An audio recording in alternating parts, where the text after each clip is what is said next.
Oh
terwyl die musiekspan afbeweeg, kan julle solank julle sitplekke neem.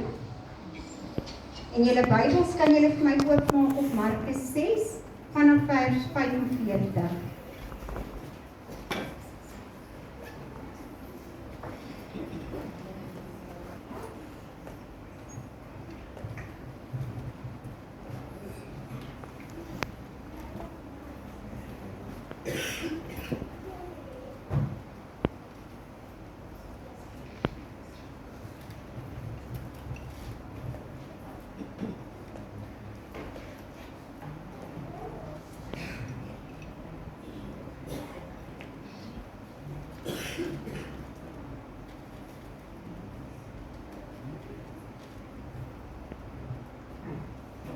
En dadelik het hy sy disippels gedwing om in die skei te gaan en vooruit te vaar na die oorkant, na Betsaida, onderwyl hy die skare sou wegstuur. En nadat hy van hulle afskeid geneem het hy na die berg gegaan om te bid. En toe dit aand geword het, was die skei in die middel van die see, en hy alleen op die land. En hy het gesê dat hulle gesien dat hulle swaar kry met roei, want die wind was teen hulle. En omtrent die 4de nagwaak het hy na hulle gekom, al wandelende op die see, en hy wou by hulle verbygaan. En toe hulle ons op die see sien loop, het hulle gemeen dat dit 'n spook was, en hard uitgeskree, want hulle het hom almal gesien en was ontstel. Toe spreek hy dadelik met hulle en sê vir hulle, hou goeie moed, dit is ek, moenie vrees nie. En hy het by hulle in die skei geklim, en die wind het gaan lê, en hulle was by hulle self uitermate verbaas en verwonder, want hulle het by die wonder van die brode nie verstandig geword nie, omdat hulle hart verhard was. Kom ons buig net ons hoofde saam. Hemelse Vader, baie dankie vir die voorreg wat ek het om weer u woord te kan bring. Here, ek kom vra dat u my sal berg agter die ruwe kruis, dat dit nie ek sal wees wat spreek nie, maar dat u deur my sal werk. Here, en dat die saad wat gesaai sal word, op vrugbare grond sal val. Here, en dat u sal kom en dit laat opkom. Dankie vir u liefde, vir u genade, so onbeskryflik groot. Aan u bring ons die lof, die eer en die aanbidding in Jesus naam. Amen. Nou wanneer ons die stukkie lees, sien ons dat die disippels het nie geweet dat dit Jesus is wat na hulle toe aangeloop kom nie. Hulle het 'n figuur gesien, maar nie besef dat dit Jesus was nie. Hulle fokus was om deur die storm te kom, om veilig aan die ander kant te kom. Toe Jesus nader kom, raak hulle baie bang en hulle skree. En toe Jesus by hulle kom, sê hy vir hulle moet goeie moed hou, hulle moet nie bang wees nie, want dit is hy. Jy sien, my fokus vanaand lê op die gedeelte, dit is ek. Elkeen van ons het 'n naam gekry, en ons word geken aan ons naam. Wanneer ons werk toe gaan of skool toe gaan, is jou naam die manier hoe mense jou uitken. Nou, elkeen van ons het 'n geboortesertifikaat of 'n ID-dokument.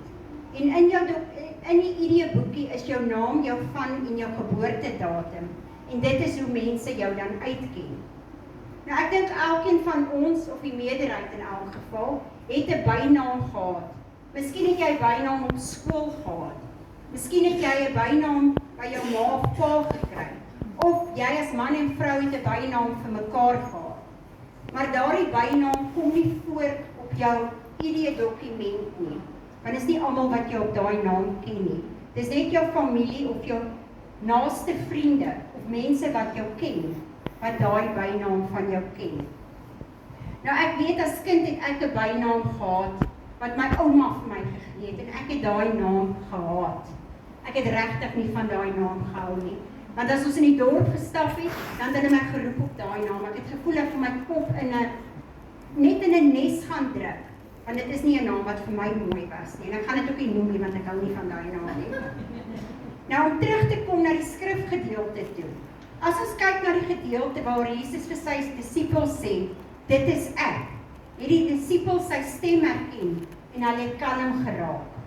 Nou interessant as ons na die Griekse woord kyk vir dit is ek, sal ons sien dit beteken ek is God se naam. Dit is die naam wat God besluit het om te gebruik, om homself voor te stel. Toe God hom as ek is bekendstel, het hy bevestig dat dit maak nie saak waar, wanneer of hoe nie. Dit is sy naam, dit is wie hy is. Dit is dieselfde naam wat God gebruik het, toe hy aan Moses verskyn het en bekend gestel het uit die brandende bos uit. Toe het hy vir Moses gesê, toe Moses hom vra, wie sal ek sê het my gestuur? Het die Here vir Moses gesê, sê ek is wat ek is, het jou na hulle gestuur. Nou, van die begin van tyd af, in die Ou Testament, het God reeds sy naam aan ons bekend gemaak. Dit is wie hy is. Dit is sy identiteit. Dis hoekom Jesus vir sy disippels gesê, hou goeie moed, dit is ek, moenie bang wees nie. Nou ek wonder baie dae, hoe sou ons reageer het, as ons kon sien, hoe Jesus vir 5000 plus mense kos gegee het met 2 broodjies, 2 visies en 5 broodjies. Al die wonderwerke wat hy gedoen het, al die siekes wat hy gesond gemaak het, al die mense vir wie hy gesê het, jou sondes is jou vergewe. Wie sou ons gesê het is Jesus? Sien, daardie dae het mense ook nie geweet wie hy is nie. Sommige mense het gedink, hy is Johannes. Ander het weer gedink, hy is Elia. Maar met die vermeerdering van die brode, het Jesus reeds gewys wie hy is en dat hy God is. Hy is dieselfde God wat in die Ou Testament die Israeliete uit Egipte uit verlos het, uitgelei het. Dieselfde God wat vir hulle gesorg het. Dieselfde God wat vir hulle die see oopgemaak het, sodat hulle op droë grond kon deurstap. Dieselfde God wat die mure van Jerigo laat val het. Dieselfde God wat dags met 'n wolkkolom saam met hulle beweeg het en snags in die vuurkolom saam met hulle beweeg het.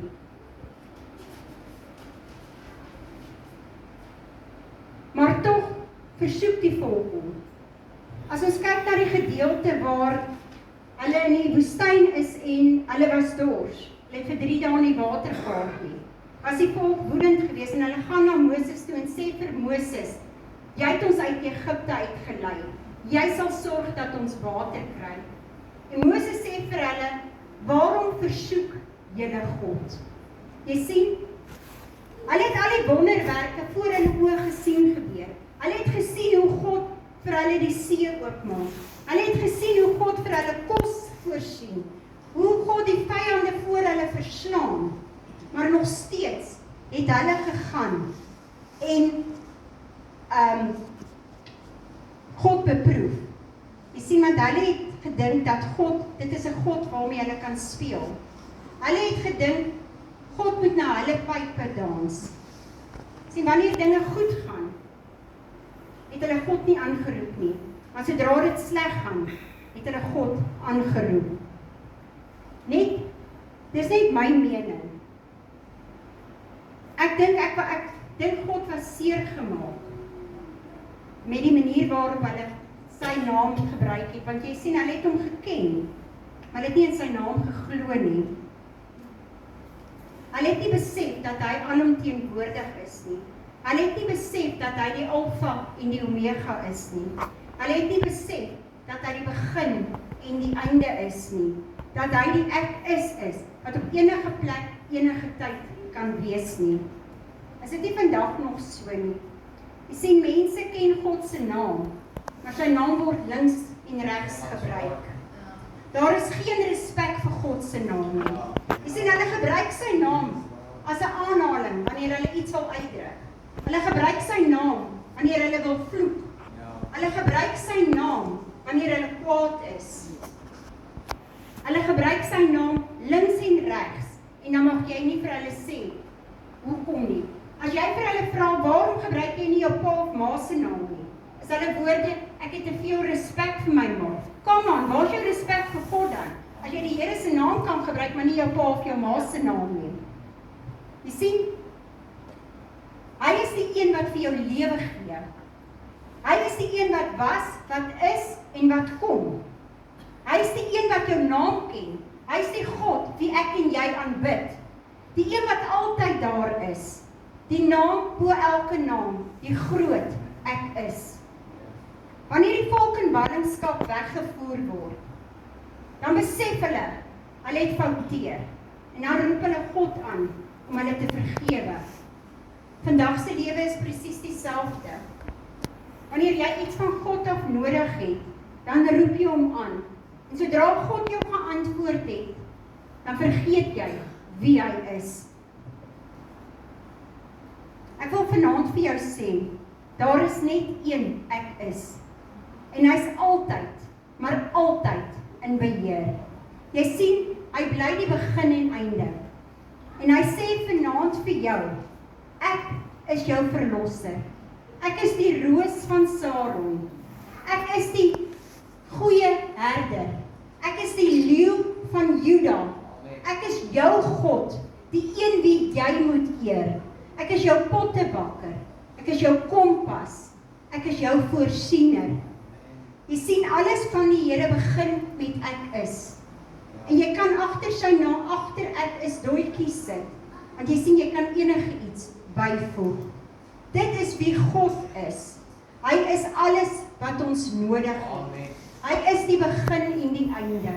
Hy is die naam bo elke naam. Hy is die Alfa en die Omega. Alles behoort aan hom. En hy is alles. Dalk sit jy vanaand hier en jy het raad nodig. Ek wil vir jou sê, dan sê die Here vir jou, ek is jou raadgewer. Dalk het jy beskerming nodig. Dan sê die Here vir jou, ek is jou veilige skuilplek. Dalk het jy verlossing nodig. Dan sê die Here vir jou, ek is jou redder. Dalk het jy hulp nodig. Dan sê die Here vir jou, ek is jou helper. Dalk sit jy vanaand hier en jy's op 'n donker plek. Dan kom die Here en hy sê, ek is jou lig. Dalk het jy vanaand 'n geneesheer nodig. Dan kom die Here en hy sê, ek is jou geneesheer. Dalk sit jy hierso en jy troos nodig. Sê die Here vanaand vir jou, ek is jou trooster. Dalk het jy krag nodig. Dan sê die Here vir jou, ek is sterke God. Dalk het jy versorging nodig. Wie beter om jou te versorg as die Here? Want hy sê vanaand vir jou, ek is jou Vader. En wat doen 'n vader? Hy sorg tog vir sy kinders. Die Here sê tog vir ons in sy woord, roep my aan en ek sal jou antwoord. Moenie jou nie bekommer oor die dag van môre nie, want as ek vir die mossie kan sorg, kan ek vir jou sorg. Dalk het jy vanaand leiding nodig. Dan sê God vir jou, ek is jou leidsman. Ek is jou herder. Dalk het jy 'n wonderwerk nodig. Dan sê God vir jou, ek is jou bewaker. Jy sien, ek weet nie waar jy jouself vanaand bevind nie, maar ek wil vir jou sê, kyk na God en nie na jou probleme nie, nie na jou omstandighede nie, want jy sien, hy is daar om jou te help. Dit maak nie saak hoe groot jou storm is nie. As jy God toelaat om in jou bootjie te klim, het jy nie nodig om bang te wees nie. Jesaja 41 vers 10 sê vir ons, wees nie bevrees nie, want ek is met jou. Kyk nie angstig rond nie, want ek is jou God. Ek versterk jou, ook help ek jou, ook ondersteun ek jou met my reddende regterhand. Jy sien, ek sal saam met jou in daai bootjie wees. Hy sal jou daar deurdra. Hy sal jou red. Hy is die God van die onmoontlike. En hy kan jou omstandighede so verander. Hy bring vir jou kalmte. Jy sien, hy was die een wat jou skoon gewas het. Hy is die een wat jou naam ken. Hy is die een wat jou kan aanraak vanaand. Soos ek gesê het, ek weet nie waar jy jouself bevind nie. Is jy dalk op 'n plek waar jy nie vertrou nie? Of het jy dalk in daai bootjie, sit jy dalk in daai bootjie en jy wag net dat daai bootjie moet omslaan? Want jy sien nie meer kans om aan te gaan nie. Jy wil opgee. Jy sien, ek ken 'n naam, die groot ek is. En hy is daar om jou te help. Laat hom toe om in jou boot te klim en die stuur te neem. Dalk sit jy vanaand in 'n boot van finansiële probleme. Dalk sit jy in 'n boot wat hulp nodig het. Dalk sit jy vanaand in 'n boot wat genesing nodig het. Dalk sit jy vanaand in 'n boot wat op 'n donker plek is. Dalk sit jy vanaand in 'n bootjie wat krag nodig het. Dalk sit jy vanaand in 'n bootjie wat troos nodig het. Maak nie saak in wat se bootjie jy sit nie. Laat God inklim en die stuur neem. Hy het gesê hy sal jou nie begewe of verlaat nie. Hy het vir jou gesê, hy sê vir my en jou, hy is met ons tot die volëinding van die aarde toe. Roep hom aan en hy sal jou antwoord. Hy sê vanaand vir jou, dit is ek. Moenie vrees nie. Ek is met jou. Ek het jou uitgeroep.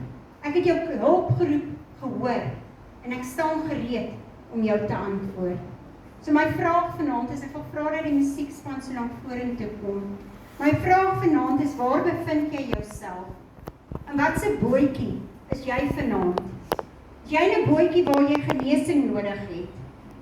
Is jy in 'n bootjie wat krag nodig het? Is jy in 'n bootjie wat finansiële probleme het? Is jy in 'n bootjie miskien wat nie weet wat die dag van môre gaan inhou nie? Is jy in 'n bootjie wat verwerping het? Is jy in 'n bootjie wat heeltemal opgegee het? Ek weet nie waar jy jouself bevind nie. Maar die Here staan daar, hy is besig om na jou toe aangeloop te kom. En al wat jy moet doen, is jy moet opstaan en vir hom daai stuur gee. Jy moet opstaan en daar die eerste tree gee. Want jy sien, God is nie 'n God wat hom sal opdring teenoor jou nie. Jy moet self besluit en daardie stap neem en oorgee aan hom. So ek wil vra vanaand, as die Here vanaand met jou gepraat het en jy stap in een van daardie bootjies. Ek weet nie wat se bootjie nie en ek het nie nodig om te weet nie, maar die Here weet. Wil jy nie uitkom dat ons vir jou bid nie, want hy staan gereed om jou aan te raak vanaand. Hy staan vanaand gereed om jou deur daardie storm te vat, om jou aan die veilig aan die ander kant deur te bring, om jou omstandighede so te verander, maar jy moet gereed wees om dit te wil doen. So ek wil vra terwyl die musiekspan speel, of as jy iemand voel wat gebed nodig het, kan jy uitkom.